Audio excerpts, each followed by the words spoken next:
on vient à Huawei, on vient à Trump, et on nous a dit, évidemment, Trump dit, voilà, on sanctionne Huawei, on l'attaque parce que il viole la sécurité.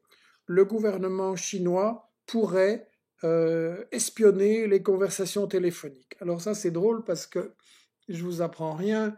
Nos conversations téléphoniques sont déjà espionnées depuis des années par les firmes des États-Unis, par la NSA et la CIA. La preuve se trouvait dans un livre de Glenn Greenwald qui raconte l'affaire Snowden et qui raconte ce que Snowden a révélé. Et donc,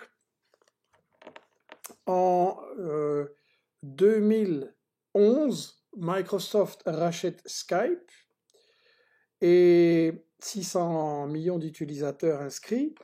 Et les messages internes de la NSA en 2013 se félicitent du fait que Microsoft fournit à la NSA l'accès aux communications de tous les gens comme vous et moi qui utilisent Skype.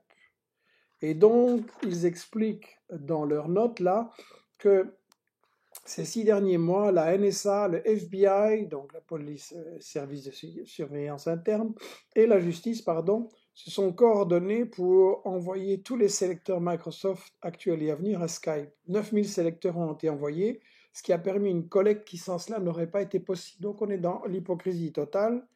Là aussi, Microsoft était tout à fait au courant. L'équipe de l'unité technique d'interception des données du FBI travaille avec Microsoft pour ajouter une fonction additionnelle à Outlook.com, donc c'est l'ancienne version de leur programme mail.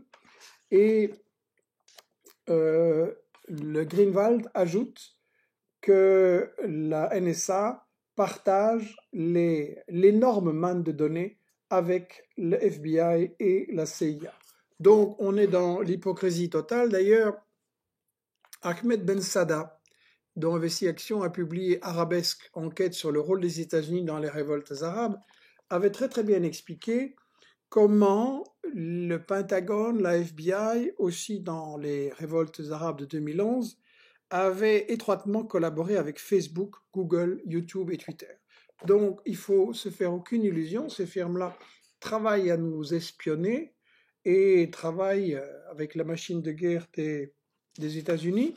Et donc, il faut voir que le vrai problème, la vraie crainte de Trump et de l'État derrière lui, c'est que les États-Unis, les firmes états-uniennes sont en train d'être dépassées en fait par la technologie des entreprises chinoises et des firmes pour la 5G. Et donc, le vrai problème, c'est qu'ils craignent d'être de plus en plus dépendants des entreprises chinoises pour leur technologie. Et donc, on doit réfléchir comment ça se fait que les États-Unis, qui étaient en pointe de l'économie et de la recherche, se sont fait dépasser. On va donc, dans une deuxième partie, analyser cette force de l'économie chinoise. Je crois qu'il y a intérêt à réfléchir sur ça. Et dans l'immédiat, on va déjà voir qu'est-ce que Trump peut faire par rapport à Huawei. Le but est vraiment de couler cette firme concurrente, de vraiment la détruire, la mettre en faillite. Et en fait, Trump donc a menacé Huawei et il a fait pression pour que Google cesse de collaborer avec Huawei, que ce soit plus disponible, que Android ne soit plus disponible sur Huawei, les Gmail et tout ça. Mais quelle va être la réaction? Mais tout simplement, Huawei a déjà annoncé qu'ils sont en train de préparer un contre-logiciel à Android, qu'ils vont développer tous des logiciels pour pouvoir se passer de ce que les États-Unis ne veulent plus fournir. Et donc, en fait, les sanctions, la guerre déclenchée par Trump contre Huawei risque tout simplement de se retourner contre l'industrie des États-Unis Et là, il y a un petit cartoon qui le montre de façon assez drôle. C'est-à-dire que Trump, en déclenchant la guerre économique de cette manière contre la Chine, ne doit pas oublier, que les États-Unis vendent à la Chine. Donc si la Chine commence à bloquer ses importations, ça va poser de gros problèmes pour l'emploi aux États-Unis, que les États-Unis dépendent de la Chine pour toute une série de produits qu'ils importent.